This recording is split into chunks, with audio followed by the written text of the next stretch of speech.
that works. Sorry about that, everybody. It's okay. Well, welcome everyone to our Mars retrograde in Sagittarius-Scorpio webinar.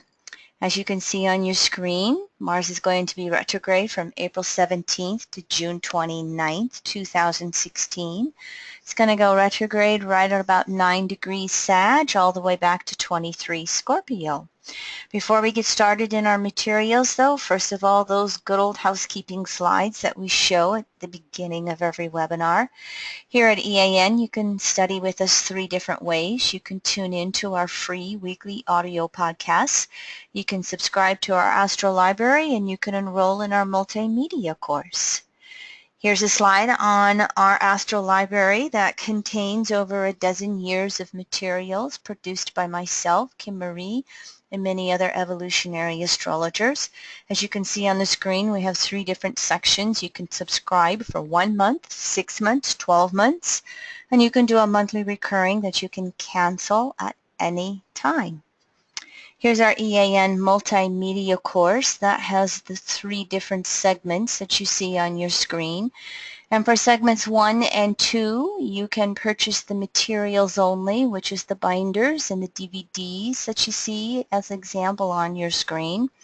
You can get everything digital only. You can also take segments 1 and 2 and you can get both ways, materials and digital. And of course, if you're new to EAN or you have any questions on this, you can always contact Leroy on the number you see on your screen. 605-348-5111, and you can email him mediamonk@evolutionaryastrology.net. And so again, here we are with a good old Mars retrograde coming up for us here this weekend. First of all, any transiting planetary retrograde cycle is always related back to the natal archetype by house, sign, and aspects. So as we look at this natal Mars retrograde cycle, it will relate back to wherever your natal Mars signature is by its own house, sign, and aspects. And what the transiting Mars retrograde cycle is doing, it's evolving your natal archetype.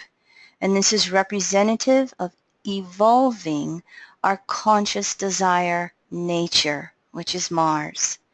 There is a theme of considered actions during any Mars retrograde versus the natural impulsive actions that Mars is always taking when it is direct. Now, typically, the Mars retrograde cycle is known as being as one of the toughest retrogrades out of all the planetary retrograde cycle.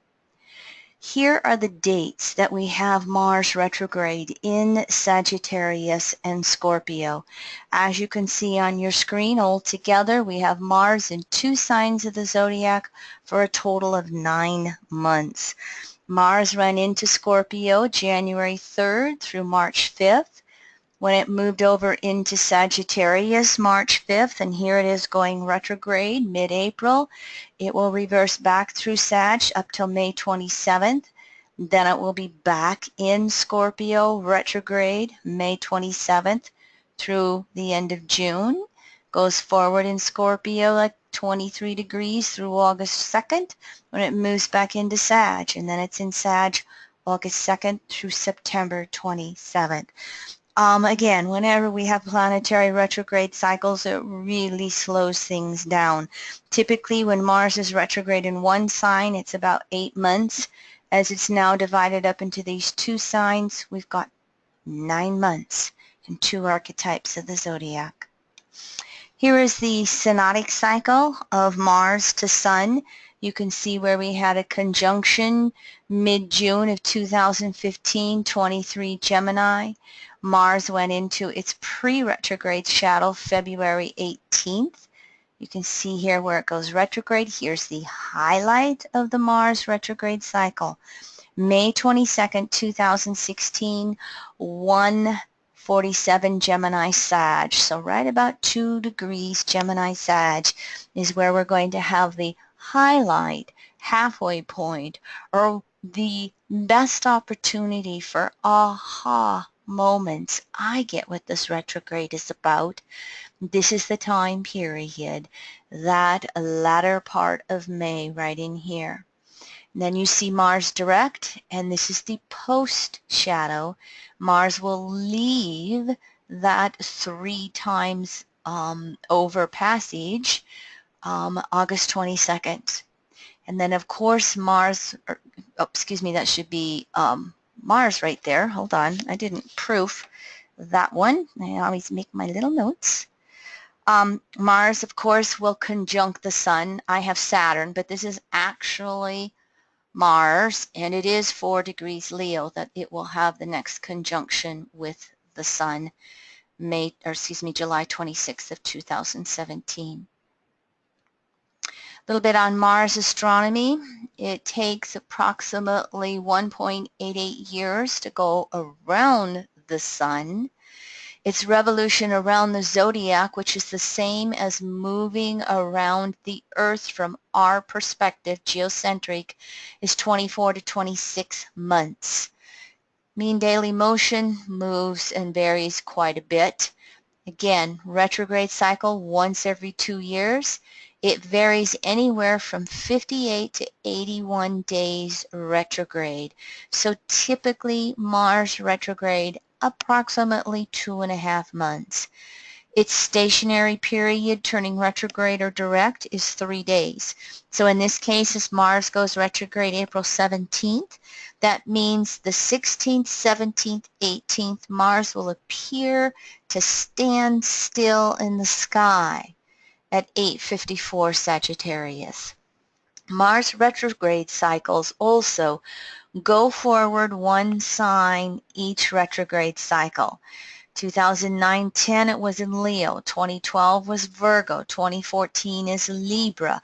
We're now heading into a time period where the next few years Mars is going to straddle 2 signs. This time is Sag-Scorpio. The next one in 2018 will be Aquarius-Capricorn. So even the retrograde cycles have this slow and steady moving forward nature in its own cycles, its own retrogrades. Here's a couple pictures for you. This one's a pretty good visual one to just see how from our viewpoint, and what's happening here is Earth is moving around the Sun faster. So as it starts to go faster than Mars, this is what gives Mars this looping background and appearing to go retrograde. And these are those 3 passages that Mars will make between 23 and 9 degrees Sagittarius. Here's another example of it. This is the one that I have a tendency to always give with the various planets. It's the same situation. Earth is going to go faster. And even though Mars is going around the Sun, viewed from Earth taking over, it appears to go zigzagging through the sky. This is pre-shadow, retrograde, the halfway point with the Sun. This is direct, and this is to post-shadow. The Mars archetype, it's the active polarity. It is the cardinal modality of action, and it is the fire element. So active cardinal fire. Mars is that instinctive desire to act and to become. It has, as in the case of all fire element signs, Aries, Leo, Sag, that special sense of destiny. And because Mars rules Aries in the first house, that destiny is completely unknown. It is very instinctive. And so the Mars archetype needs complete freedom to pursue this unknown destiny in any and all directions it wants to act. And it will have frustration and anger Any time its freedom to do what it wants is perceived as being threatened or blocked. And what happens when we have a Mars retrograde? Considered actions versus impulsive actions. Can you see how Mars can have frustration and anger regardless of what sign or house in your chart its retrograde transit is taking place? Now, Mars is also the leading edge of our conscious desire nature. And in evolutionary astrology, we are aware that we all have a dual desire nature. We have our separating desires to separate from that which created us and be, I exist, I am, become, and I want this and I want that, and I'm going to become this and that. And you can see, examples, separating desires are anything and everything, although I'm listing material ones, house, lover, car, etc. Any desire you can think that allows you to exist and become is essentially a separating desire. And in natural law, we go through the exhaustion of those separating desires. In other words, how many of you can pray yourself perfect and achieve instant nirvana? Very few of us, if any of us. So it's through the desires and the achieving and separating of them that we then get to the returning desire, the desire to return to that which created us or to know universal source. Now, the soul in its dual desire nature operates very unconsciously. It is represented in EA by Pluto, and those desires are made conscious via Mars and instinctively acting upon those desires. So Mars with Pluto as a planetary pair has a 2-year cycle. Any of the outer planets, Mars is 2 years around the sun, remember? So any of the outer planets, Mars has a 2-year cycle with them. So between Mars and Pluto, we have that 2-year cycle of initiating and achieving and releasing various desires. So Mars retrograde in general, because it's halfway through, well, no, that's with the sun. It can be in its halfway point with Pluto, whether it's retrograde or not. That's when you really can see some of the manifestations of desires, but also some recognitions of how this desire is turning into a been there, done that, and it doesn't serve me anymore. This is a little too much of a subject to go into in one class. We do cover this in detail in our segment 1 materials if you want to know more about Mars-Pluto as a planetary pair. Mars is that process of self-discovery. It is always in a continuous state of becoming or evolution, even when it is retrograde. We are still evolving. We can be throwing off desires that are not serving our soul. Mars is also our subjective consciousness at a very egocentric level. Again, remember, Mars is the conscious desire nature, leading edge of those desires, separating in return, because Mars, again, relates to the archetype of Aries in the first house. This is where that subjective consciousness comes in. This is where the egocentric level comes in, that instinctive energy to just become. Mars also is one of the archetypes that rules the sexual dynamic or energy, and especially acting upon it and initiating it. Now, when Mars is in any of the masculine signs or houses, the active polarity, Aries, Gemini, Leo, etc., that will be sexual energy moving outward. When Mars is in any of the feminine signs and houses, this would be true natally and by forecasting, then we have energy moving inward, back to the source. So Mars in active signs and houses is more initiating. Mars in feminine signs and houses has a tendency to attract it to itself. Now, transiting Mars will also then represent the leading edge of the soul's evolution and its sexuality, its sexual nature. For instance, as we have looked at Uranus in Aries and Pluto in Capricorn, Mars rules Aries, the opposite of the sign that Uranus is in, excuse me.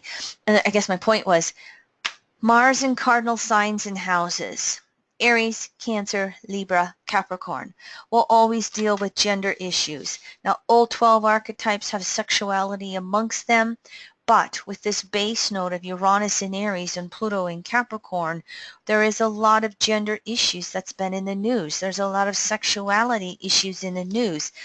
Progressively moving forward, Uranus, Aries, first quarter square to Pluto, but also then in the United States case and some other countries as well, you see a lot of backlash to gender rights issues going on. This information can be highly debated with Mars and Sagittarius and what's right, what's wrong, religion versus philosophy and more natural spiritual principles. It can also be hotly contested on emotional levels as Mars retrogrades back into Scorpio and we look at the whole merging with another on a sexual level. Now, why planetary retrogrades? They are a geocentric or Earth-centered phenomena of apparent motion. Just like I showed you a couple of slides ago, the planets appear to stop and reverse for a while before stopping and going forward again. All planetary retrogrades, whether inner planets, Mercury, Venus, or outer, happen when they are closest to planet Earth. They're more powerful because they are moving closer to planet Earth. With the inner planets, we have the planet between the Earth and Sun. With the outer planets, we have Earth between the planet and Sun. Now, these retrogrades cause a withdrawal from status quo to redefine that planetary archetype according to our own individual natural laws versus all that status quo and conditioning. Retrograde planetary archetype is always non-static. It's always in a perpetual state of evolving. The sign and house will define the retrograde manifestation. The opposite sign and house provide clarity, expression. As we said before, answers to any of the retrograde lessons will always come from within ourselves. Retrograde planets throw us inward, back in upon ourselves to discover who we are. And in the case of Mars retrograde, what's important to me? What do I desire? How do I choose to want to act? What are my highest and best directions to fulfill my desire nature? Now, planetary retrogrades always work with this principle of what we call psychological compensation, which is being out of sync with your own true nature. Most souls have psychological compensations in order to appear normal. We also have these psychological compensations due to all of the patriarchal conditioning that we have taking place on planet Earth. These psychological compensations will also take place anywhere we feel dissatisfied. As we look at Mars being retrograde and the frustration that comes up when it has to slow down and review actions. Can you see how this will reveal dissatisfaction in your world? It will reveal where you're compensating on yourself in order to get along with someone else or get along with the world. Now, the status quo is going to give strong clues to the kinds of compensations to any planetary archetype. And we'll look for this status quo via that archetype in a sign, house, aspects, the evolutionary state of the soul, and the environmental conditionings that that soul has experienced. This will be true for the archetypes natally, whether they're direct or retrograde, and this also gets revealed when we're looking at a transiting planet transiting through a sign and a house and making various aspects. One more time, these retrogrades always offer the opportunity to break free and align with our own individual natural laws. Now, when we are born with the natal planet retrograde, then we have that individual lesson to review that planetary archetype throughout an entire lifetime. When we go through a transiting planetary retrograde, such as this Mars retrograde, then all of us will be experiencing these lessons individually and collectively on a temporary basis. If you happen to have been born with the natal planet retrograde and it goes retrograde by transit, there will be a temporary harmony and balance. For instance, if you were born with Saturn retrograde and we go through a Saturn retrograde cycle, then you will have the temporary harmony of that. If you were born under a natal planet turning stationary, retrograde, or direct, it is a powerful state. Everything is intensified. And for example, Leroy, our beautiful media monk, was born 3 days after Mercury went retrograde. He was born under a stationary retrograde Mars. Did I say Mercury? I meant Mars if I didn't say that planet.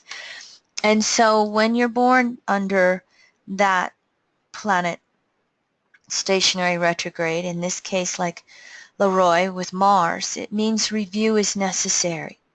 It can be hard to move things forward. And if you will listen to some of Leroy's stories, he has Mars retrograde in Pisces in the 10th house. And if you listen to some of his stories, it was very hard for him to really get career going off the ground when he was younger. Things would start, but they wouldn't really go anywhere. They wouldn't take off. Karmic things would happen, and he'd find himself starting another career. Pleased to say that now that he has moved through his second Saturn return, not that that has anything to do with this Mars stationary retrograde, but over the last 15, 20 years of his life, that situation has really started. He's learned to work with his Mars retrograde energy. So he gets to have things a little easier than us while transiting Mars as retrograde because he was born with it that way. If you're born with a planet stationary direct, in this case, if you were born right when Mars was getting ready to go direct or just after, that is the universe pushing that planetary archetype forward, and in this case, pushing Mars forward to act, to go forward with that desire, nature, and actions and create again. And someone born with Mars stationary direct, they could probably find the achieving of that desire nature happening earlier in life than, say, someone who was born under the stationary retrograde of Mars. Now, here again, I just wanted to quickly look at these dates again of when we have Mars in Scorpio and Mars in Sagittarius. And as you can see, we're in this second part of the cycle right here with Mars getting ready to go retrograde 9 degrees Sag, April 17th. Mars retrograde in Sagittarius.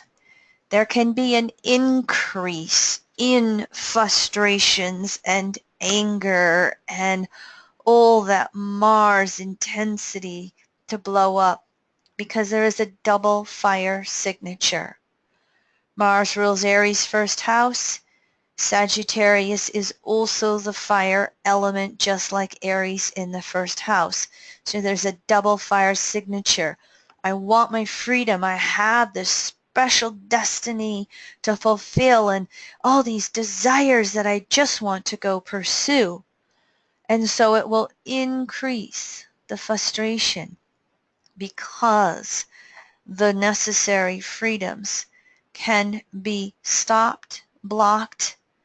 In other words, that energy of Sag that wants to go out there and grow and become and follow the greener grass. What's that? The grass is always greener in the other pasture. It can't do that. It just can't do it. It's stuck at the fence line, looking over the other side, stamping its feet because it can't go forward. And so what's being asked here is to really review and evolve all of our beliefs, and ideas must be assimilated before we will really be successful in taking action. There also is a need to search for integrity in our action and desires. We can get real defensive with Mars retrograde in Sagittarius.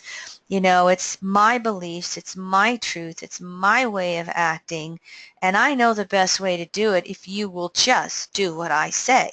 If you will just shut up and do what I say and act as I tell you to. And what we have to step back and recognize, the Gemini polarity. There's many, many, many ways to take action on any subject. You know, Gemini shows us the relativity of truth. So there's many ways to act upon the evolution of our beliefs and ideas. Now, what we have to watch out for here is all of the conditioning factors we have taken on in regards to our own beliefs. And this will be true whether we're in consensus, individuating, or spirituating states of soul consciousness. Regardless of how evolved or aware we are, we will all be reviewing our beliefs and how we want to take action from those beliefs with this retrograde. We also must watch for all the different ways that we compensate on our beliefs. It's too scary to stand in my truth. It's too uncomfortable to stand in my truth. You know, I work with a bunch of people in a consensus environment, and everybody's very conservative and rah-rah Donald Trump, and I just have to be quiet and not say anything and put my Bernie Sanders sticker on outside the office. And so with Mars retrograde, we may act out as we break free from some of these compensations, as we search to stand in our truth. And if we have been on that side of compensating or being too afraid to walk our talk, it may be important for us to stand up, to stand out, to speak out to everyone. Now, that Gemini polarity, again, It's really going to show us where we've got to communicate and interact and listen and look at how somebody else thinks and feels. Look at what their ideas are. Consider what their beliefs are. It doesn't mean you have to agree with them, but it is asking you, Mars retrograde in Sag, to slow down and really consider someone else's perspective. And how does that reflect on you? And how does it help you to open up and expand your understandings and your path?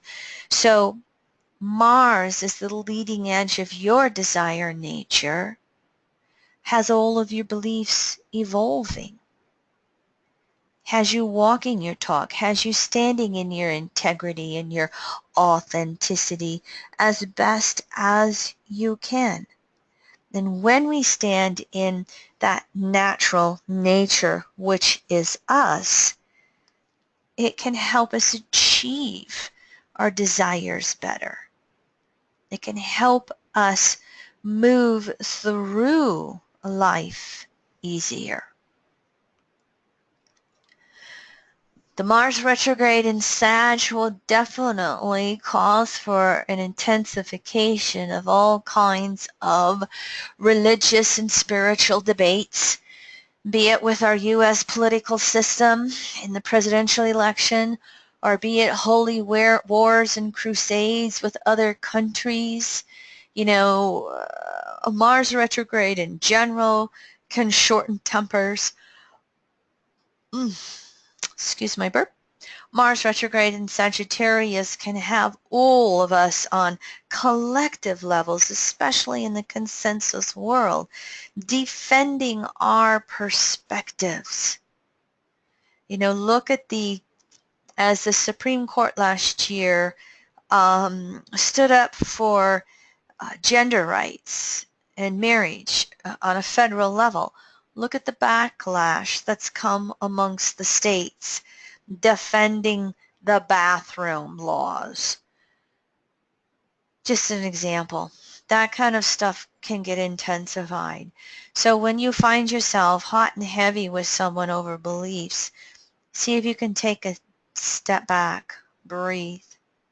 See if you can find Sagittarius right brain intuition, those communications, words, language, methods to speak in ways such that you can be heard and you can hear others. Because what we are wanting to do is seek to understand where another's coming from here versus trying to impose all of our stuff on someone else. We may also find that there might be some religious scandals in the news. There can be some religious deceptions that are exposed. I don't know how many of you are aware of the FDLS, one of the Mormon churches that broke away from the main branch. I don't know, let's just say, I don't remember when. Let's say 100 years ago. And the FDLS were the ones who decided to stick with polygamy. And Warren Jeffs, he was in the news and put to prison, I think it was 5-6 years ago. I don't remember if that was a Mars retrograde, for marrying underage young girls. And what have we had happen just before this Mars retrograde? One of his brothers, two of his brothers, they were arrested and charged with food stamp fraud. In other words, all of the women would go and sign up for food stamps, and they would run their own store, and instead of getting goods, they'd run their little food stamp cards and keep the money and channel that money into building and purchasing, you know, their vehicles and all that kind of stuff. The reason we're so aware of it is one of Warren Jeffs' brothers, Seth Jeffs, actually was running an FDLS encampment in the southern Black Hills where we live. Extremely secretive. Bunkers all the way around. Not able to see who's coming or going, not knowing who's there, how many live there. They recently went and tried to expand their water rights. Everybody was up in arms over it. The state and county passed it. I think they amended it a little bit. But all of a sudden, as we go through this Mars retrograde cycle, money and religion, Scorpio Sag, here they are under this scandal and being exposed with something like 11 or $12 million of food stamp fraud. And so we also will be asked to let go of any desires that are no longer in alignment with the evolution of our belief systems, especially as we are evolving our beliefs through these 5 months that Mars is in Sagittarius. This is very closely aligned to the fact that we're all going to be looking at truth versus lies within ourselves. We're going to be looking at truth versus lies surfacing in many, many different areas. We have 2 state officers in the state of Texas who were just charged. One was charged with some type of improprieties with campaign finances. Another state officer was charged with using public money to take a private trip to go somewhere in the southeast and get a Jesus shot. I'd never heard of a Jesus shot before. Apparently it's some type of medication you get a shot for that's supposed to help with let's just say anti-aging. I think it's supposed to slow down aging and arthritis and all those different kind of things and really help with anti-aging. So we can look for more of the truth to come out in different ways: financial, political, personal, legal. Look at the legal scandal we have going on with the Supreme Court in the United States, and refusing to even consider a Supreme Court justice in the final year of a presidential term. Financially, we just had the Panama Papers released, and I read an interesting article on it today that it just so happened that the names and corporations that were released didn't, there wasn't very much going on from the U.S., and there was holding back of names while they were exposing Iceland and Russia and other countries that the financial powers that be behind the scenes are really trying to change our monetary policies so that they can get us ready for bail-ins. Banks going under and being allowed to confiscate the cash in your account in exchange for a stock certificate. Go Google bail-ins if you don't know anything about them. That'll be a March and Sag surprise for you. Also negative interest rates, because as we've went through the last decade or so with almost zero interest rates, it's not solving the financial issues because of how our systems are put together, monetary banking systems. And so negative interest rates means banks charging you a fee to deposit and hold your money. Real interesting stuff on that. If you're familiar with me and my public banking crusades, it's the latest article by Ellen Brown, and it's on Huffington Post. What we have to also be careful of is jumping to conclusions with anything versus taking the time to research the facts. So any of these issues that we're speaking about here, almost all of us know that mainstream may give you some news, but it's not going to give you all the news. And thank goodness for the internet, because we can get in touch with so much alternative news these days to help us get to the bottom line, get to the deeper levels of things. So when we jump to conclusions, Sag, that's that fiery, sparking energy, we can conclude the wrong thing.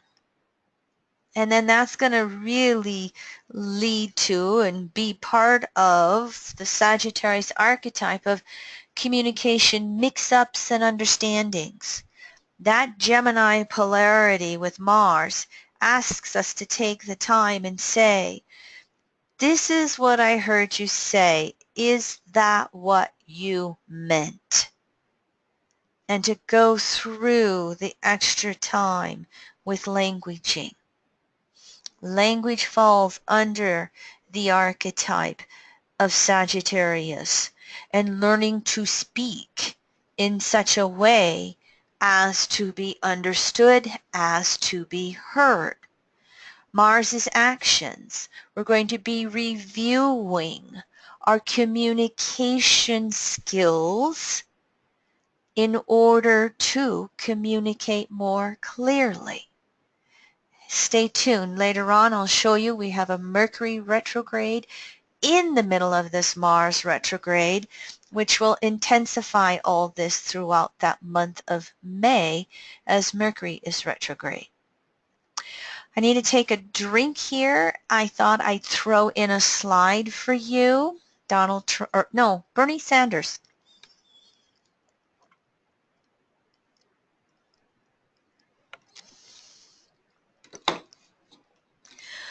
At the time of this broadcast, I took 4 of the presidential candidates. I didn't put John Kasich in. I took 4 of the presidential candidates here, and I put the bi-wheel in for Mars turning stationary retrograde, so we can have an idea to see where Mars is active in anybody's chart. Bernie Sanders is September 8th, 1941, 12:27 p.m., Brooklyn, New York. You want to make sure you get the right county that matches up this latitude and longitude. 78 West 45 if you're looking for the 3 different counties that Brooklyn resides in. Perhaps what's most interesting of his chart is when Mars retrograde makes its opposition to the Sun May 22nd at 2 degrees Gemini Sag, it's going to be right here on his ascendant with the transiting Sun just inside his 7th house. Mars is going to go over that ascendant 3 times during Bernie's retrograde cycle. It's going to oppose his Uranus and Saturn 3 times. I think he's going to continue to gain momentums with his speaking skills. Look at the nodal return that he has going on right now. And so is he going to peak now, or does he continue to expand and evolve? I think he will continue to grow and expand, but what you are starting to see here in the mainstream press is a real cutting down of Sanders. He's into fantasy. He's a dreamer. He doesn't know what he's talking about. And yet, if you go and look at the principles he's speaking about compared to the countries in the world that have the highest ratings of consumer individual happiness and social supports for being able to have a healthy, productive life and family, every one of I would say 8 of the top 10 are Scandinavian countries, and those are the types of countries that Bernie is speaking about. He doesn't get the chance to flesh out the ideas. He's trying to just raise the whole perspective of social democracy. And I think that's what he's doing in this initiation here. Stay tuned. We'll see how he moves through this retrograde. We'll see how much the mainstream press and corporate elites want to tear him down. Not going to take any more time with this, just wanting to give you a couple of quick examples. But here's someone who, again, really speaks for the truth and a long, long history of being able to do that. So we may find him gaining ground through this Mars retrograde. We'll see how that fits in with, again, the corporate underhanding through this Mars retrograde. Now, here's where Mars is going to retrograde back into Scorpio again, May 27th through August 2nd. We'll have 2 more months of Mars finishing up that retrograde in Scorpio. Goes direct June 29th, 23 Scorpio. As Mars retrogrades back into Scorpio, what gets intensified here is the separating versus returning desires within us. Scorpio, 8th house, and their ruler Pluto represent the soul. It also represents the dual desire nature of our soul.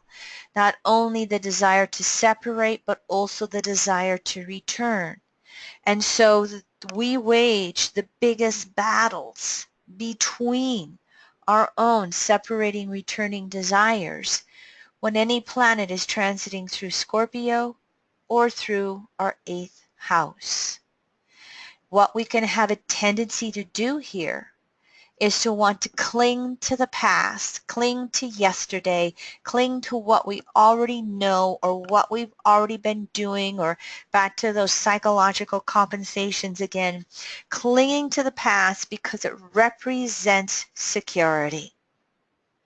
Now, these struggles between separating versus returning desires, it's going to take place on an inner level within ourselves. Our own fears can get triggered as we're faced with having to make some changes. Our own insecurities are going to get triggered. That's going to go on within ourselves as we're trying to do all that Mars breaking free and really looking at letting go and moving forward in ways that are big steps for us. We will also find that those struggles between the separating and returning desires will then get reflected into our outer world. And nowhere will that be more active than in our intimate relationships. Now, it can happen in work relationships, friendships. It can happen between parents and children. It can happen in all kinds of ways in which something in our outer world gets the rug pulled out from underneath it. And it throws us back in upon ourselves to find a new equilibrium. And what that really is learning to deepen that inner self-reliance, Taurus, so that we can find that courage to go forward however the universe is either asking us to, giving us opportunity to, or forcing us to move forward.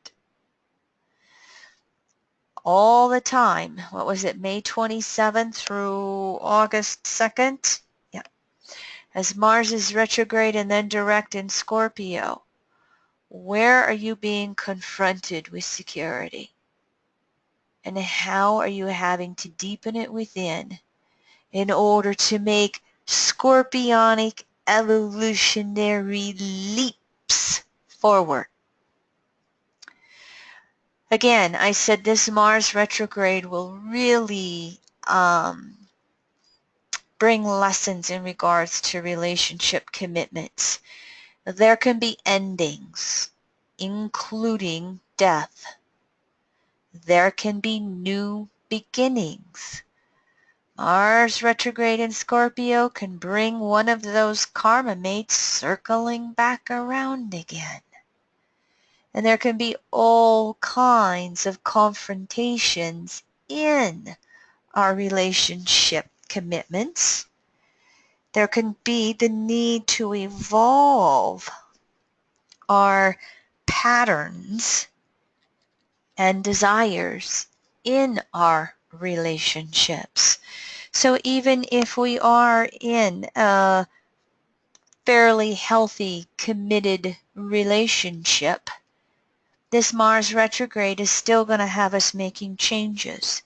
There will still be some degree of confrontations coming up, some degree of our foundations ripped out underneath us, and we have to figure out how to change those patterns with our partner.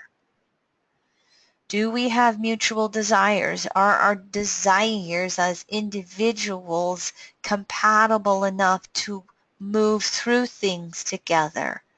How do we shift? How do we change? Back to those Sagittarian communications. Now, because Scorpio is a water sign, emotions can be very, very frustrated. Remember, Mars retrograde is frustrations and anger in general. As Mars retrogrades through Scorpio, those frustrations get emotionally intensified. And when we get those emotional triggers, it is almost always going to be something that's pushing our security buttons or ripping the rug out from underneath us. We will also find through this Mars retrograde that confrontations can happen wherever it is necessary in order to have us let go of old desires and evolve into new ones. These confrontations won't just happen in relationship commitments. Again, it can happen with family, with coworkers, with friends. It can happen all over the place. Sometimes surprising you with the strangers on the street. You may find that there might be a few cheating scandals that come up in the news as we look at this Mars retrograde in Scorpio.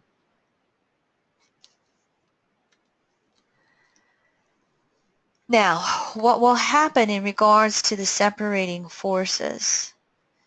They will attempt to keep us separated from Source. Mars retrograde in Scorpio is trying to help us take our next step, connecting and returning to Source. Mars retrograde in Sag will too. So we're going to look at the separating forces in nature trying to undermine us. Not only keep us disconnected from universal source, but to keep us disconnected from others.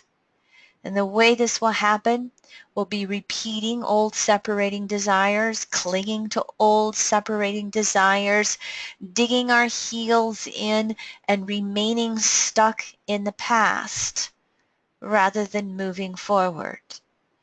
Depending upon the degree that we resort to stubbornness, that might represent the degree to which we may find a cataclysm coming through in our world.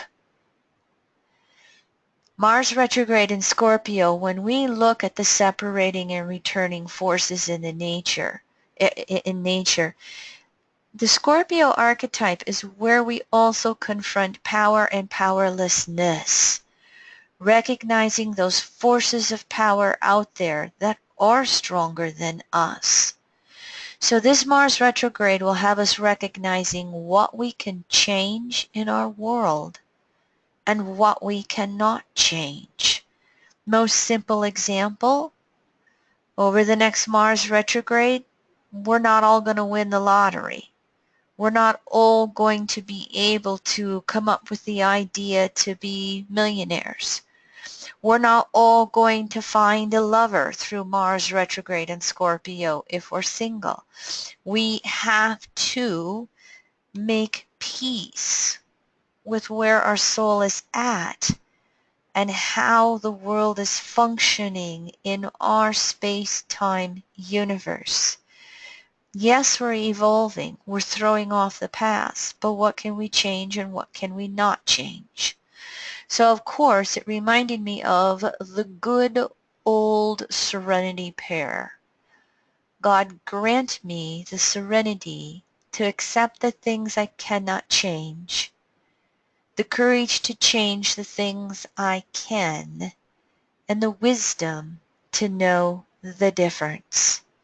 Boy, is that a Mars retrograde in Sag Scorpio phrase? I was blessed with a mother who taught me this prayer when I was a young girl. I don't know how good she was at teaching me the courage side of it. I think it was a little more of that compensating and can you find peace in not being able to do everything that you want to do. So, as you have your own anger and frustrations coming up, where are you being asked to make big steps forward? Can you make those steps? Or is it something that you are having to consider down the road? What steps can you make? How can you evolve, grow? How can you find inner levels of inner security and walk your path in new ways? All right, I am going to take another drink of water. Here's Donald Trump's chart.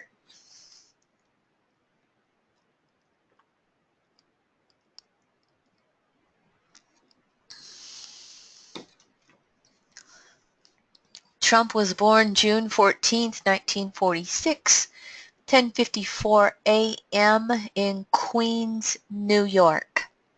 When Donald started rising, it was right when Jupiter was leaving. No, he went and announced as Jupiter was leaving Leo and moving into Virgo. We'd had, trying to remember, there was a different aspect going on, one that I saw with Leo. I'll keep thinking and see if I can come up with it while I'm talking. But as you can see here, 12th house Pluto with Mars just inside the 12th house with a 29:55 Leo rising. You know, 12th house Plutos are the actors of the zodiac. Planets in the 12th house, planets in Pisces, they are always known to be certain archetypes with being able to act, to charm. Here's all that Leonian energy. Here's all the communication energy. Here's the public being able to bond with him, being so blunt. May not always be the truth. Some of it is, not all of it isn't. Again, I did the chart for when Mars went stationary retrograde. You can see that Saturn is going retrograde. It didn't reach his, what am I trying to say? South Node before it went retrograde. It went retrograde at about 1644. And so if we look here, the Mars retrograde goes back to 23. It will cross over the 4th house. All of the Mars retrograde in Sag Scorpio taking place in this 4th house. To me, what I see happening is here's the loyal, emotional following the people who don't care if he's speaking the truth. They just want someone to speak up for how pissed off they are with the system in the U.S. International students, thank you for allowing me to use the U.S. as examples here. I think it's part of these two planets. We'll speak to this Mars balsamic Saturn here in a few slides. I think what really is going on here, here's the Virgo planet. Here's where he's getting very much criticized.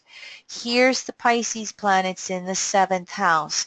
People who follow him blindly, or people who go, how disillusioned is he? Remember we talked about the spiritual T-square that's been taking place in the skies this year? I think this is a lot of the public really taking a look at what Donald says and what he does, and is it real? Can we do it? Are we going to deport all of our immigrants? Are we going to build a wall? Are we going to, you guys probably have heard some of his cliches, I won't go in there, but you know, here's his standing in the world. He's a great talker. He's got some abilities to schmooze, but is he speaking the truth? And I think with this Mars retrograde, he's really having to go in and look at things within himself and really get more to the truth. But I think the public is kind of waking up to everything that he says. And I think, I don't know, I don't know if he's going to get that nomination. It's a very good possibility he might. But there's so many words out of his mouth. It's, boy, makes me want to be a president, not. But anybody who's the presidential candidate would love to have all of his stuff to run against. So just a couple of little tidbits for you. Here he is becoming a grandfather again. The more he brings his family out on the trail with him, okay, the more that will be helpful for him. Stay tuned. We will see how this goes. Let me now go through the inner planets for you. We're going to look at how some of the Mars aspects that are going to take place throughout this retrograde. Venus never gets more than 2 signs beyond the sun. Mercury never gets more than 1 sign on either side of the sun. So anytime there's a Mars retrograde, we almost always have a Mercury and Venus opposition going on. So you can see the dates here. Sun, May 22nd to Gemini Sag. We talked about that. A couple days later, here's Venus at 1 degree Gemini Sag. This would be an important time period with both of them in this Mars retrograde cycle. And then the beginning of June, it's Mercury 26 degrees Taurus Scorpio. And so, again, they all have oppositions to Mars. What we are really working for is searching for a deeper personal truth, Gemini, and inner security, Taurus. These are the polarity points to Sag and Scorpio. So remember this, Mars retrograde, when things won't go forward, where is my truth? What do I believe? And how secure am I? Do I believe that I have it within me to take care of myself in every way possible? When we search for this personal truth and inner security, then it's going to allow us to discern the best steps forward with our desires, Mars. And so we can look at this about a 2-week time period here. That'll turn out to be the highlight of the Mars retrograde cycle with these oppositions to the inner planets. Now, I wanted to touch upon Mercury, and as I was researching, I decided that I would leave all of this in here. This is, whenever you see this color here, this is a Mercury retrograde, another one. 4 out of 6 Mercury retrogrades between the last one we had at the beginning of this year all the way through, in a year and a half, 4 of the 6 Mercury retrogrades have aspects to Mars. Now, this is not always the case. Here's that opposition we spoke about June 9th. Here's the next Mercury retrograde that's going to take place, not this next one in Taurus. I'll speak to that next slide. This is the one in Virgo after this Mercury retrograde coming up in May. And this one will be a last quarter square versus this one in January, a first quarter square. So Mercury's been having some interactions here with Mars in how we really want to communicate and decide to act upon our desire nature. Let me work with you on this next Mercury retrograde that's coming up. By the way, there's a free Mercury retrograde class. We always do the Mercury retrogrades free. Monday, April 25th, 6 to 8 p.m. Mountain Time Zone. Stay tuned to our newsletters for the links to enroll to this class. If you're not... Kim? Oh, yes. I was just there to support you on that. Yeah, we did post it. I am going to make people go to our forecasting webinars page to get that free Mercury retrograde link. It's posted right there. You just got to click on the free Mercury retrograde and then enter your data so that you can get the webinar service can send you the reminder emails, get you your unique link to join. But go to the forecasting webinars page. Again, there's a webinars drop-down menu on the home page, and that sends you to either educational webinars, which are not time sensitive, or the forecasting webinars, which is the page that I'm talking about now, and you'll get your free link right there. So we want to invite everybody to go to that page, do that, and of course share that with family, friends, other colleagues, etc. And when you're ready, Kim, I think I have a question from the board that might be relevant right now before you go into this Mercury Mars. Okay, go ahead. Okay. I thought it was a good one. Mars retrograde going back over the IC. So touching that IC, that the bottom of the chart, it's 27 Scorpio. How can that affect someone personally, and then it's going to bounce over that IC point? What could a soul expect when that occurs? Well, let's just use this chart because here's 24 degrees Scorpio, and you gave late Scorpios as a degree, and Mars is going to go back and forth over this. It's going to have a double emphasis on the emotional nature, and just like the polarity point of Scorpio is Taurus, so we're really having to go inward to deepen self-reliance with that Taurus polarity point.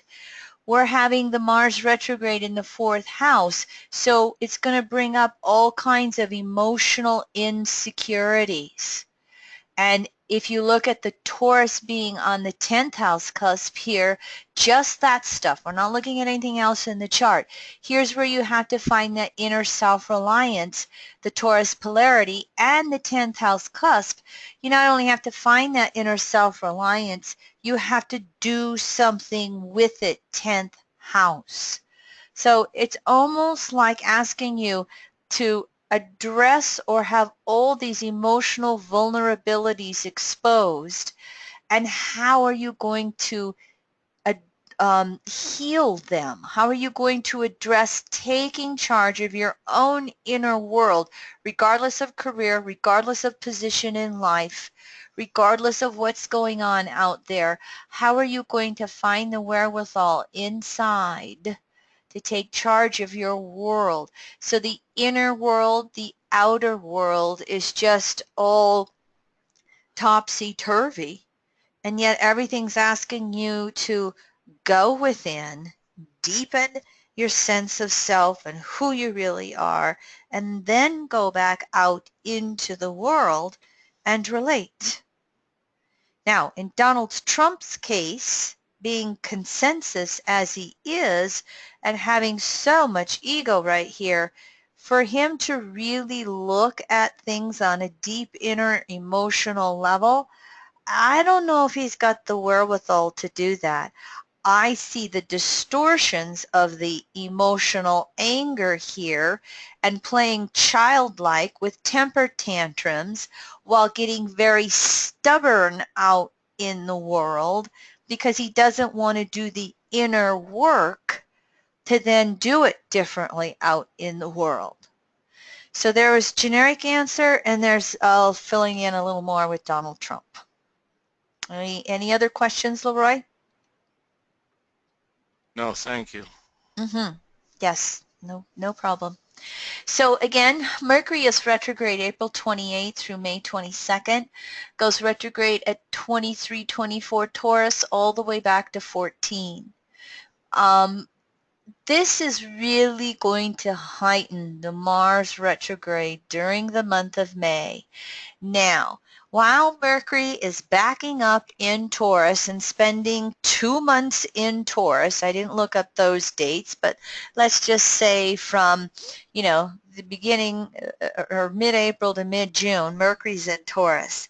While it is, Mars is going to be retrograde in Sag during this time period, if I'm remembering correctly. Hold on a second. I'll look that up and get that one for you. Yes, Mars is in Sag, and I'll back up in Sag until May 27th. And so Mars will be retrograde in Sag during this retrograde, while Mercury's retrograde in Taurus. So they won't have exact oppositions. However, the Mercury retrograde is going to increase frustrations because it's going to emphasize a mental review, and that's going to be over all these Taurian themes, wherever we're stuck. That inner security that Mars retrograde in Scorpio towards Taurus is pointing for, that's going to be, we're going to be spending some time working on that because of this Mercury retrograde.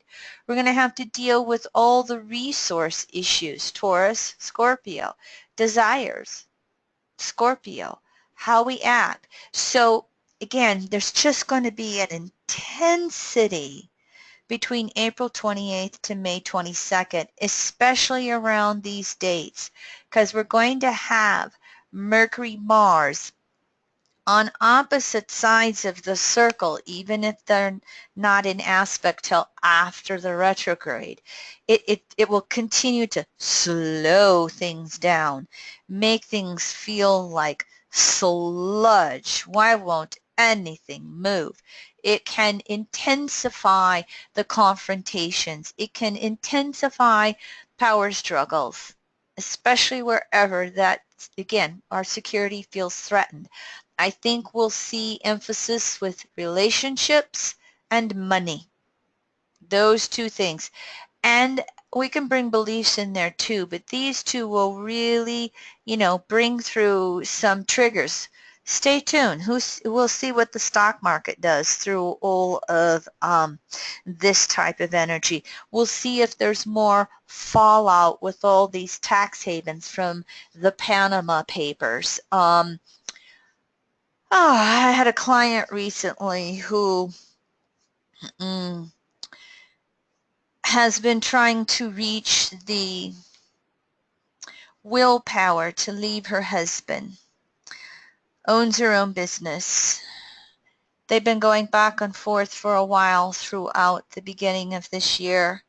Recently found out that the husband cashed out his 401k, hid it from her, tried to cash out her IRA. She was able to stop him from that. Is going through and just trying to hide all of the resources because she has been expressing that she doesn't know if she can stay in the relationship any longer. As this client came to me, presented herself as doing this, she had Venus, Mars conjunct the South Node in Aries with Uranus transiting over it 3 times this year. And I said she better just go running to the lawyer to protect herself. So you can, again, Mars went into its pre-shadow, what was it, February 14th or 18th? I'll look that up again. February 18th, Mars went into its pre-shadow. So February 18th to April 17th, 2 months, making that first passage as it slows down to go retrograde. The Mars retrograde's already started ever since it entered that pre-shadow. And so you can see some of the themes that have been starting to take place for you in your own world in regards to this stuff going on. So where in some cases Mars retrograde can have us taking action if we have procrastinated doing it during Mars direct. And so the other thing, I already mentioned the power struggles that will, how much are we going to amp up power struggles? Oh, geez. Stay tuned. Everybody pray for peace. Pray for peace in your world. Pray for peace in the world. And this also will emphasize Taurus, Scorpio, the endings, the new beginnings, including death. Obviously, like I said, not the best time to start things, but we may not have a chance. If something's already been coming into play pre-shadow, you may have to take action. You know, that's the whole thing about the Mercury retrogrades, Mars retrogrades. When we've got the foresight to work with these natural cycles, sometimes we can do things differently, but not always. Sometimes things come to a head as Mars is getting ready to turn retrograde, and we've got to deal with it through the retrograde cycle. I have a chart to show you at the later in a few more slides here. That is one of those examples for you. Venus, Mars. I included all of the Venus aspects from conjunction to conjunction. We already spoke about this opposition. Next year, when Venus goes retrograde in Aries, Pisces, we'll have 3 of them, and this middle one takes place right after Venus goes direct. So about a year from now, we're going to have a Venus retrograde again in Aries, Pisces. I just included these aspects in case you want to pay attention to them. But what we have is Venus and Mars are always going back and forth between conjunctions and oppositions. They go through the whole cycle of phases and aspects, but they go back and forth between these conjunctions and oppositions to each other whenever one of them has a retrograde cycle. When either one has a retrograde cycle, they're either going to have 1 or 3 conjunctions, or they're going to have 1 or 3 oppositions. So Venus retrograde, Mars retrograde, the other one's always in there, and they always bring up relationship evolution. Now this Mars retrograde in Scorpio, because the polarity is Taurus, which was ruled by Venus, again, here's the Venetian Taurian self-reliance that we're being asked to address. And we also need to look at what no longer works in our relationships. Some of us may find ourselves single without it being our choice. Mars retrograde in Scorpio. We have no choice then but to deepen self-reliance. Some of us may be the ones wanting to end a relationship. Again, some of us may just want to bring changes and evolution into the relationship without it ending. All 3 can take place. Some of us may wonder where our relationship is. If it's not there, love yourself. It's always about loving yourself, regardless of relationships. There can be those good old power struggles. Remember, we're going to have 1 Venus retrograde, Gemini Sag, the same time as the Sun. Venus is going to be conjuncting the Sun the same days. What was it? May 22nd and May 24th. So watch those power struggles that's going on. What is most important to you, being able to move forward with your life. And we're going to see the evolution of whatever our relationship values and inner truths are. They're going to be exposed.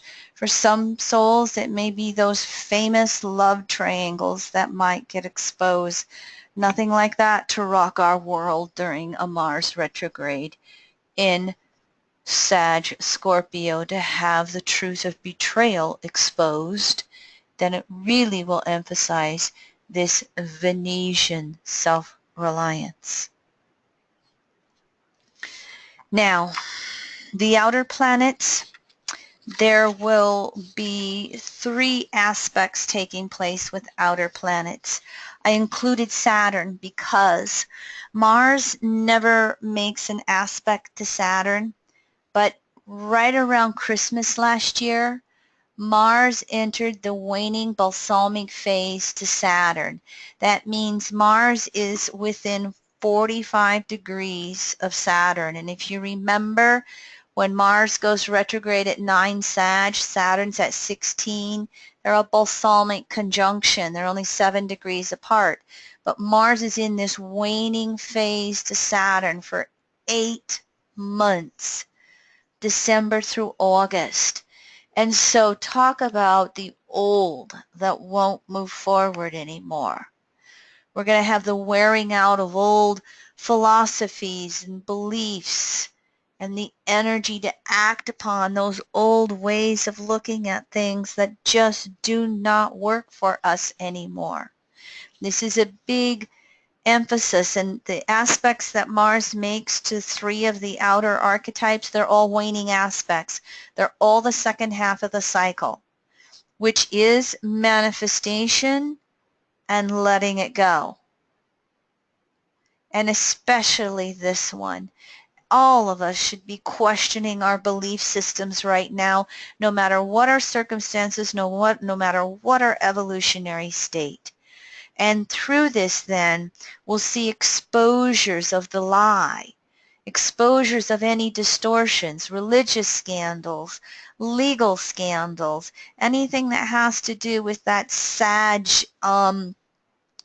archetype. We could see publishing scandals.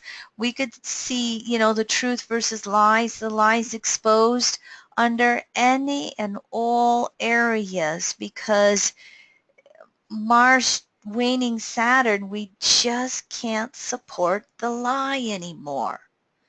So where is that happening for you? Where do you personally, again, remember those psychological compensations that we talked about? Where do you have the lies going on within yourself that you just can't do it anymore? You can't walk the talk anymore. You can't play that game anymore. You just gotta be honest with yourself and honest with someone else. Because we have this waning cycle for 8 months here, we have plenty of time to decide what we really want and how best to move forward. It's possible that the whole summer might kind of feel almost like we're treading ground, and things really don't start to take off until we get past this Mars-Saturn conjunction. They're going to be within orb of this balsamic. Mars goes back to what, 9 degrees Sag? No, Saturn goes back to 9 degrees Sag, and Mars goes back to 23 Scorpio. So they're going to be within this 15, 20 degrees, 15, 10, 5. Mars is going to be in that orb of really having to take Saturnian truths into consideration throughout all this year and how it wants to move forward. This is important, even though there isn't an aspect. really kind of reflect on this and recognize this energy that we're expressing in this slide. The nice one is that Mars makes waning trines to Chiron when it's in Scorpio. We have 3 of them that are going on here. And so here we are reviewing old separating desires to release. Because it's double water, Scorpio Pisces, we can cling to those old desires for emotional security reasons. We can have a denial of our emotional self-responsibility. We want to cling to our victimization stories. Careful. Watch where you feel like the emotional victim throughout this retrograde cycle. How do you need to take responsibility for yourself? Pisces, ultimately, there is no victimization. We co-create with Source consciously or unconsciously. If you don't like what you're creating, how can you change it consciously?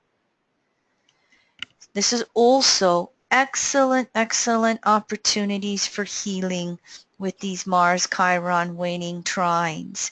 And because Mars is now 2/3 of a cycle around the circle from Chiron, any prior emotional efforts we've been making towards self-responsibility, towards releasing victimization, if we've been making those efforts, we can have lots of healing opportunities in the midst of this.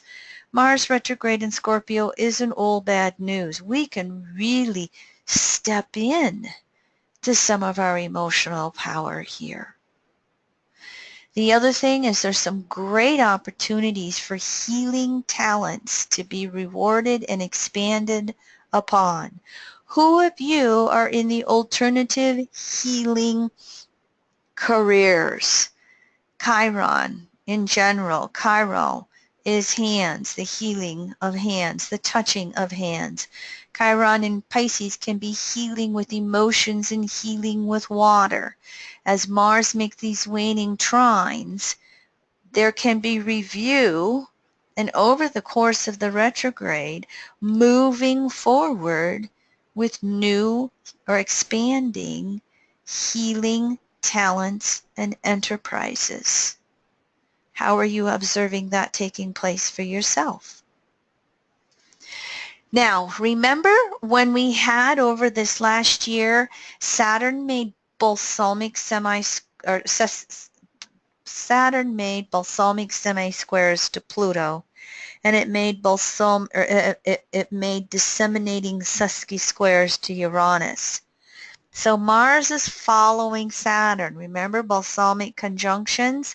It's not the same aspects yet, but we have several of them that are going on here with Uranus in Aries. It's faster than Saturn. Mars is finishing out 2-year action cycles with Uranus and Pluto. So you'll want to pay attention to clues of how the outer forces in life are affecting your desire nature. How is the outer world coming at you throughout this Mars retrograde cycle? What can you control? What is out of your control? And what can you do to take on self-responsibility with however these outer forces are coming at you? Here is the biggest thing with the Mars retrograde cycle. Mars has 6 aspects to Uranus between February 5th and August 23rd. So remember waning balsamic phase to Saturn, 8 months of the year. Here are these aspects to Uranus giving us the insights of what we want to change or what we want to let go of, what we want to throw off. Here's the first 3 aspects. Mars makes waning inconjuncts to Uranus in Aries. This is the 210-degree aspect going around the circle. This is outer adjustments. Remember, waxing inconjuncts are 150 Virgo, inner adjustments. Waning inconjuncts 210 is 0 Scorpio on the natural zodiac. So it's outer adjustments in relationships.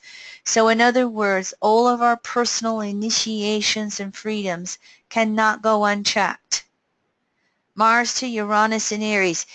Yippee! Where's my broom? I'm ready to fly. I want to take off and go. All these waning inconjuncts are Scorpio to Aries at the natural 0-degree Scorpio mark.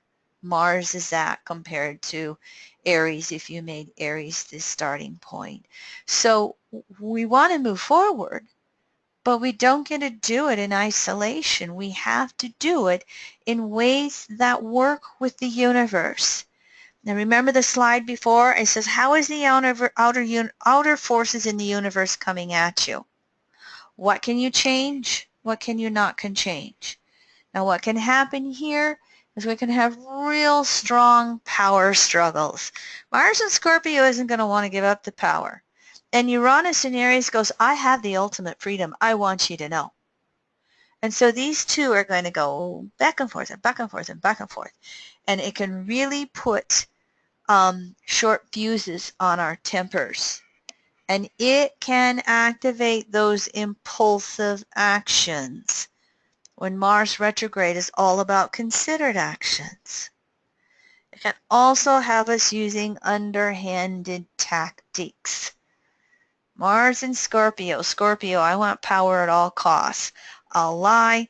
Sagittarius, I'll do whatever I can to grab the power and keep my freedom and have all the power over you while you don't get any over me. This really is asking us to have some compromises in the area of relationships. Not just intimate relationships, although they're definitely emphasized, but all relationships, any relationship that we think impacts on our freedom, we're being asked to compromise. Can you slow down? Can you really look at how you want to move forward?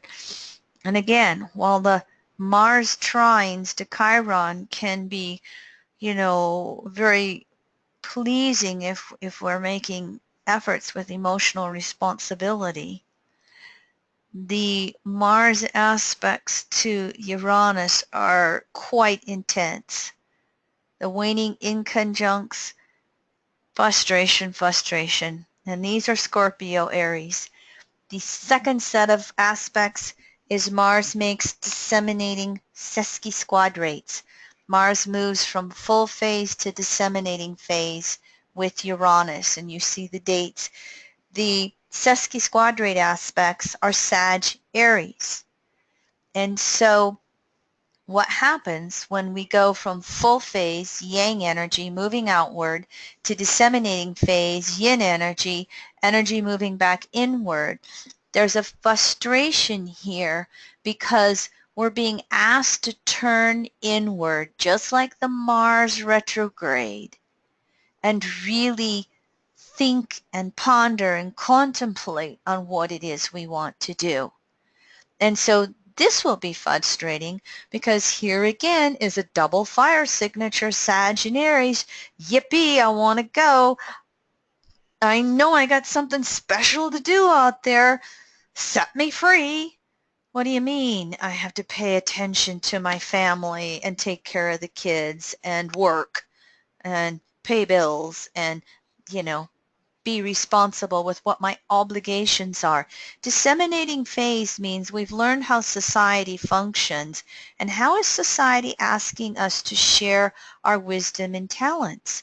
How is society asking us to be responsible and function within society?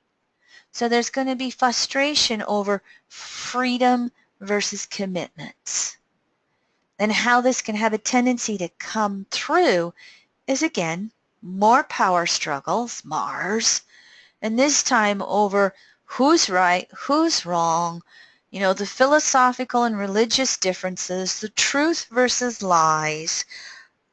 If you just step back and think about Mars having 6 aspects to Uranus during a retrograde cycle, I'm tired. For those of you who have Mars activating Uranus or have very active Uranus in your charts, if you're looking at these aspects, the nutritional herb to calm down the brain, which is ruled by Uranus, is Fo-Ti root. F-O-Ti root. It's a well-known herb in EA for, again, calming the brain and helping the synapses in the brain connect with each other, to calm down the nervous system, to replenish the adrenal glands, which has some co-rulership with Mars, and function good or bad a lot from what comes out of the brain.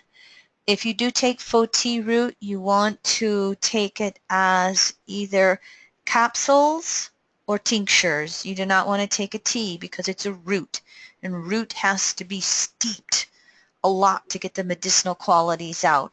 So again, you either want to take the capsules or you want to take the tinctures. And if you're really feeling your nerves fried during all of this Mars retrograde, Fo-Ti root, don't be afraid to take more than less. You would start taking it until you feel your energy calm down, till you feel your brain calm down, till you feel that fight or flight or freeze calm down, and you can act with necessary, listen when necessary. Might make for a lot of, both the Uranus and Pluto aspects can make for a lot of tension here on planet Earth. Mars is going to make semi-squares to Pluto. This is the aspect that Saturn made 3 times last year. This is the 315 degree aspect to 360. This is balsamic phase in the 8 phases of the whole circle. So this is Mars finishing up its desire nature with Pluto. Remember, Mars-Pluto is a 2-year cycle of making our unconscious desires Pluto conscious Mars. And so as we move into the balsamic phase, it's the releasing of the desired nature until we get to their conjunction and they start a 2-year cycle all over again in October at 15 degrees Capricorn. Now, these aspects are taking place Sag Capricorn, so here's truth versus lies in order to keep the control and the power, even if we have to be underhanded.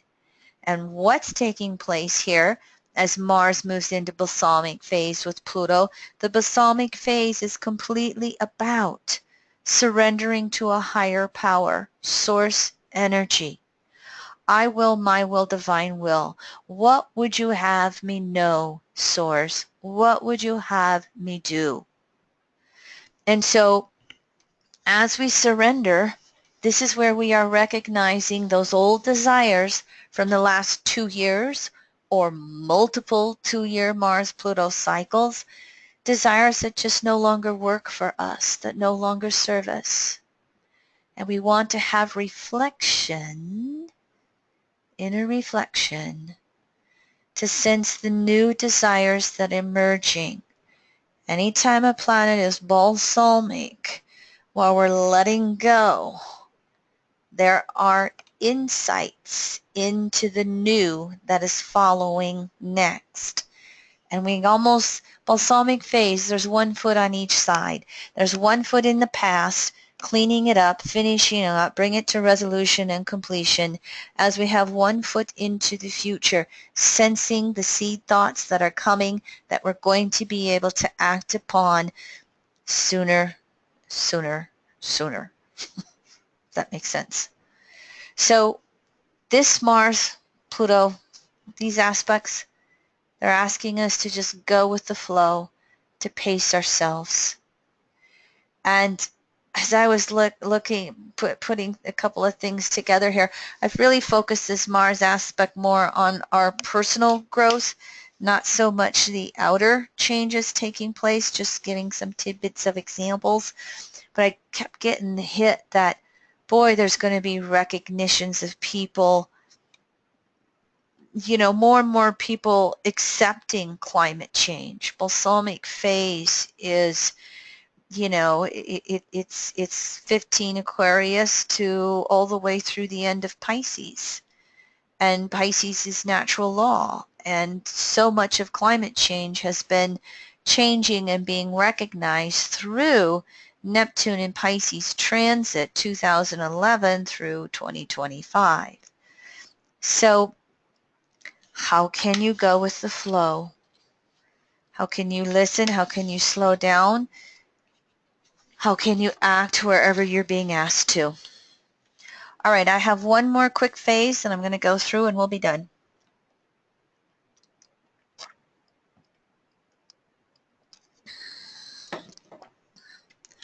Pluto generations.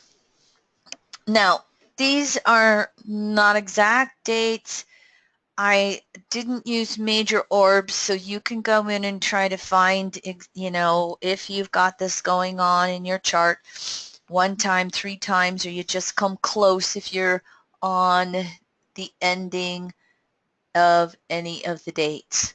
But for the Pluto in Leos, between these dates, 1937-38 to 1944, transiting Mars in its retrograde is making a waxing trine to your natal Pluto in Leos. So creativity and play can blossom from any prior efforts made. Be open to input from others in learning how to move forward. So this is a nice waxing trine aspect, but you might not see rewards if you haven't been making any prior efforts. And if you find yourself having to deal with something that you thought would turn out differently, there's a fine-tuning here of this, and you have to consider others in order to really make the most of this waxing trine.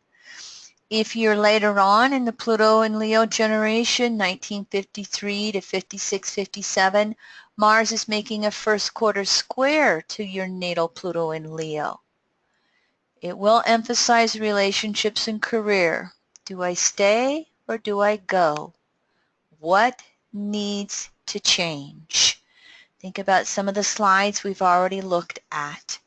It's asking you to slow down, reach for some inner security, and then make your decisions to move forward from there. And if you do get Mars retrograde by transit making 3 first quarter squares, see if you can ponder through the first 2 and how well can you time directions moving forward closer to that 3rd waxing square. Hillary's chart. Oh, I just decided to put in a couple of the other presidential candidates. Oh, I did it because she was the Pluto and Leo generation. Now I remember what I did. She's October 26, 1947. There's debate over whether she was born 8:02 a.m. or p.m. in Chicago, Illinois. I use the 8 a.m. because I really feel that she has got this Scorpio stellium in the 6th house, or excuse me, in the 12th house. She's so, some of the most common words coming out is, she's so secret, I can't trust her. These are 12th house words. And so I really do feel that she is the Scorpio rising. That also lends to secrecy. And this south node right here, just at the tail end of the ascendant, the nodal axis goes backwards. She's had betrayals of trust before, not to mention this lifetime. It does make her a 9th house Pluto. She's got a stellium here, Mars balsamic Pluto, Mars balsamic Saturn, and Saturn new phase Pluto. This is the pragmatism that she has. This is the drive she has to go out there and be the leader. And that polarity point of being able to consider that relativity of truth, which, you know, she kind of does. Interesting to see these squares here. But what I was looking at was the fact that when Mars goes direct the end of June, 23 degrees Scorpio, it will just have passed over her south node. And Mars is going to go direct right smack dab here on the ascendant. So the good question is, does she achieve her majority of the delegates needed in order to get the presidential nomination? We know with just transiting Saturn and Mars Saturn here in the first house, she is definitely going to be going out here and doing the work. Saturn has been making trines to her natal Mars, Pluto, which can be somewhat protective of her in that area. We'll see if a scandal comes up and gets her when the transiting south node is over her moon or anything. Things could come up on emotional levels. I think her daughter's pregnant with the second child, and I don't remember when she is going to be a grandmother, but I think she's going to become a grandmother again this year as well. That could be some of this energy right here. So I'm just showing you the presidential candidates and how the Mars retrograde is having some impact on them. The question is the past going to come up and haunt her? Or is she going to make those breakthroughs because she, first house transiting Mars, is doing the hard work? And by sign, not necessarily by aspect, although it's within orb when it goes retrograde, she's got the Mars-Mars trines. So I give her a little momentum in that direction. We'll stay tuned. We'll see how it goes. Here's the Pluto and Virgo generation. Those between 56, 57, and 1962 will also have Mars, first quarter square Pluto. Here it will happen from the Sagittarius Virgo sign. So there can be inner outer struggles over right, wrong, truth, lies. There might be some needs to take care of inner health and outer health. Career might be emphasized. You know, Virgo is learning to serve, but are we serving others too much and going overboard? Or are we wanting to be free with Sag and not doing enough? Now, that inner health, you know, as Mars makes these 3 first quarter squares to Sag, we really want to be pondering what is important to me. I only have so much energy, Pluto Virgo. Where am I going to extend that? And then this might be some energy. It'll, you know, add into the Jupiter in Virgo passage that we had. You know, how are you taking care of yourself in all kinds of different ways? Still new beginnings, moving forward and manifesting with desires, because it's Mars transiting Mars first quarter square your natal Pluto. Okay, so your own personal Mars cycle to your natal Pluto is moving forward, just like it is with the Pluto Leos.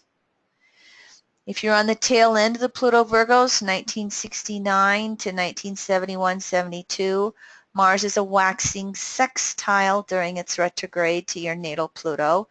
And this choices made at waxing sextiles are always important because it follows through how you're going to grow and evolve and create throughout the rest of the cycle, which in this case, 2 years. Mars going around the circle of your chart to go back to your natal Pluto.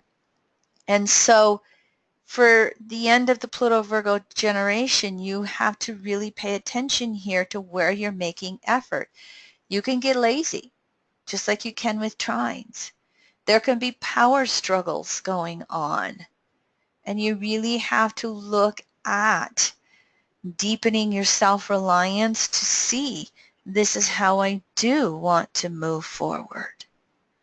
If you don't make any efforts, it's quite possible there might not be much that will happen for you then, or be able to go forward over the next couple of years unless you got other mitigating factors in your chart. Here's our other chart, Ted Cruz, December 22nd, 1970, 1 a.m., Calgary, Alberta. We have another 12th house Pluto, Virgo. He's a 12th house Pluto, but Virgo rather than the Leo that was Donald Trump. And his is 29 Virgo, 40 minutes. He is almost the Pluto Libra, and you see he has the Libra rising. Mars retrograde for him is right here in the 3rd house. This is going to be emphasizing the communication issues that are going on. We might also have to look at all of the resource issues. He has Jupiter at 25 Scorpio, square the nodes. Mars goes back to 23 Scorpio. So he's going to have the Mars retrograde over his Jupiter 3 times, square his nodes 3 times, over his Neptune 3 times. Here again, he might be one more candidate in which we are looking at the truth versus lies situation. The retrograde here in the 3rd house will bring about those communication issues going on for him. When it retrogrades back into the 2nd house, while it will be communications and truth with Jupiter, Neptune, it could also bring in the resource issues. Does he have enough money to keep going? Is he raising money? Is he solidifying a lead over Donald Trump? Are all the Republicans voting in the primaries starting to believe in him over Donald Trump? This Jupiter square the nodes right here. Oh, in consensus state, it's hard not to see perhaps some of the elitism, because we have the nodal axis in Leo, Aquarius, and 11th, 5th. And that can always be part of the picture when you're working with a consensus state of evolution within the soul. You put that Jupiter in Scorpio 2nd, and resources. He's probably had lifetimes where he's had excess resources, lifetimes where he has had the resources taken away from him or didn't have any. Neptune is the nodes are moving off a square to Neptune, but it's still there. There's a truth versus lies going on there, and might even be some of the fanaticism, if I'm pronouncing it correctly, that come in through there. Again, Mars goes direct just past his Scorpio, Jupiter, so to be real and square these nodes, that might be an interesting time period for him as well. Does he I don't think he can get the majority. I think the best he can do is stop Donald Trump and go to a contested election or a convention. Both the Democratic and Republican conventions are the 3rd and 4th weeks of July. So we'll be past the Mars retrograde. We won't be out of post shadow. Mars will be direct in late Scorpio. Hold on a second. I will check that for us just to make sure. Yes, Mars will be direct when the conventions take place in late Scorpio. Talk about the good old power struggles. The Pluto Libras, you also will have Mars waxing sextile in the early generation, 1971, 72 to 1975. Searching for truth with others, standing in your truth. Again, choices made here are important. They will unfold the next 2 years. Easy to go with the flow, especially in relationships, and then feel angry with upsets, betrayals, lies, things not happening. The end of the Pluto generation, 1975 to 1981, 1981. Mars is a waxing semi-square to Pluto. This is where Mars is going from new phase to crescent phase, and that's another yin energy. So there's a push-pull getting along with others. It's going to emphasize that power struggles because of moving back and forth between yin and yang phase. You're going to have to put in some extra effort to review however your desires and actions are evolving before really moving forward. And we go to crescent phase. We want to consolidate all of the new ways. So here's Mars, review, review, review. I want to move forward, I got to review. I want to move forward, I got to blah, blah, blah. It's just a back and forth. And then it really requires you to make the efforts. Finally, last two generations, the Pluto and Scorpios, the tail end between 1992 to 1995, you have Mars conjuncting your natal Pluto 3 times. Death and rebirth of your desired nature, inner and outer powder struggles, I said versus it's both. This is really asking you to deepen your need for self-reliance. This is the tail end of the Pluto and Scorpio generation. These are our young souls in their early 20s. What are you going to do with yourself when you grow up? Can you really take any outer power struggle and deepen your inner self-reliance? Taurus polarity, that's your lessening. Can you then really take charge of your life in some way with this? Can you initiate manifesting? You're starting a 2-year cycle of desires. What are you going to do? And then the Pluto and Sagittarius from 1995 to 99, they also have the Mars-Pluto conjunctions, but theirs are in Sag. Also death and rebirth of the desire nature. For them it becomes less power struggles and more about searching for truth and standing in their truth, knowing the difference between what's right and wrong, and perhaps learning lessons from that. You know, the Pluto and Sagittarius can be the little know-it-alls, and Mars might knock them down a point or two. That Gemini polarity is going to reveal all of those weak links, and then what are they going to do? Are they gonna recognize the truth, or are they going to be going overboard with it and being very defensive of it? 3 more slides, everyone. 4. Here's the U.S. chart, and here's Mars turning stationary retrograde. I use the Gemini rising, July 4th, 1776, 2:13 a.m. Philadelphia. Mars is going to go retrograde 1 minute from the natal Uranus, no matter what chart you use, July 4th. That could really spark some stuff happening. At the most, it will show you the real dichotomy we have between those frustrated on the liberal side and those frustrated on the conservative side. And all of that energy just really coming up into the air and being discussed back and forth.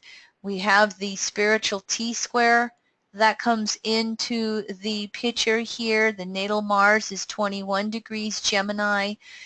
Again, Uranus at 9, so the transits and the Mars retrograde bringing it in. Mars is going to go back and forth over the 7th house cusp.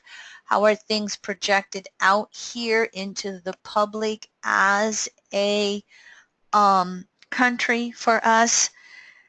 I think there's a lot of spiritual reflections going on. There's a lot of spiritual truth seeking. There's a lot of truth seeking in general going on. And it's just going to be emphasized by some pretty strong splits due to the fact that evolution takes place no matter what. These younger souls, the Pluto, Virgo, Libra, Scorpios, they are more other relationship orientated.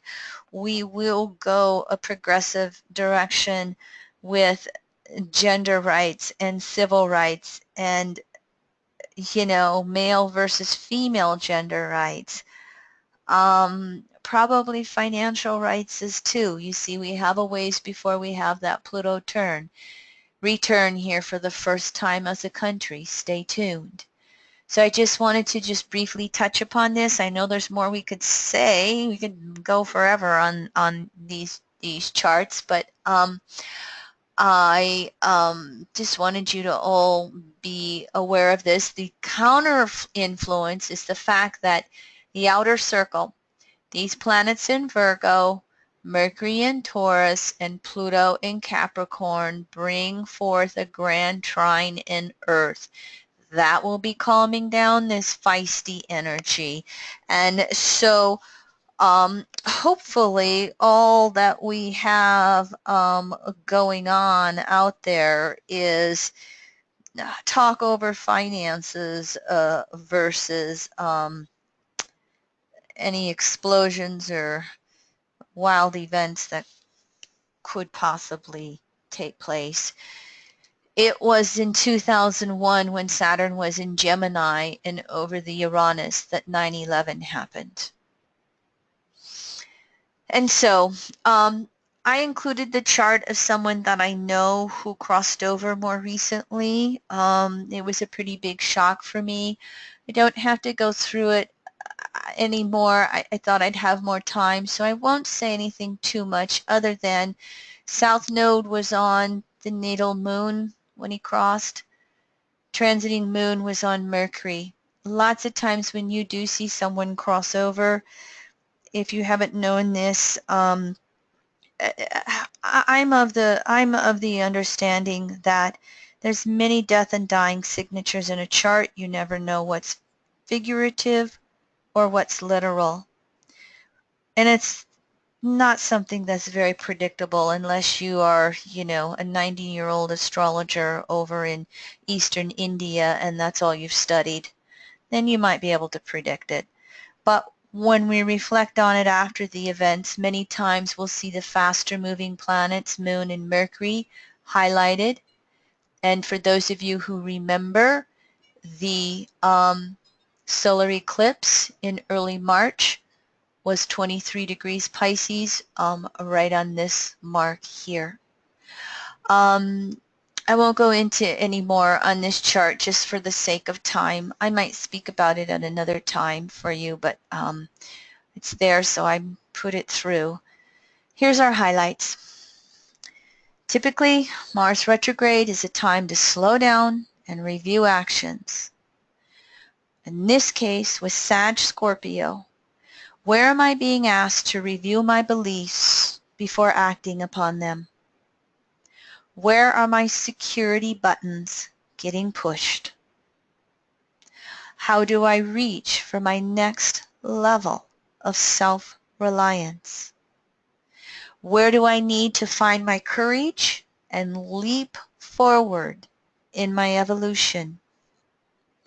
How do I get along with others on my journey?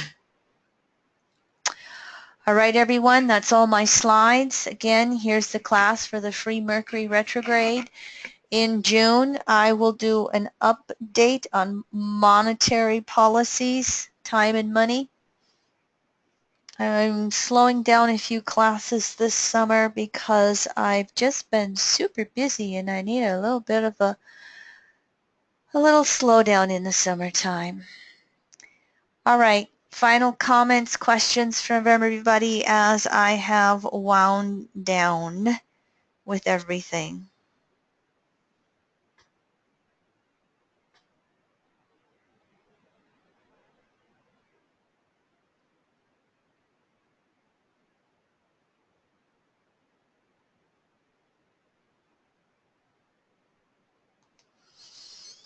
All right, no questions? I usually wait for you to respond back to me, Leroy, but no. Thank you, everyone, for tuning into this class. I hope that you find it most helpful for you. And stay tuned for Leroy to get the, I call it the PDF, whatever it is that he gives you after the class. And so thank you, everyone. Breathe deep. Calm yourself down. Pace yourself over the next 3 months. Good night.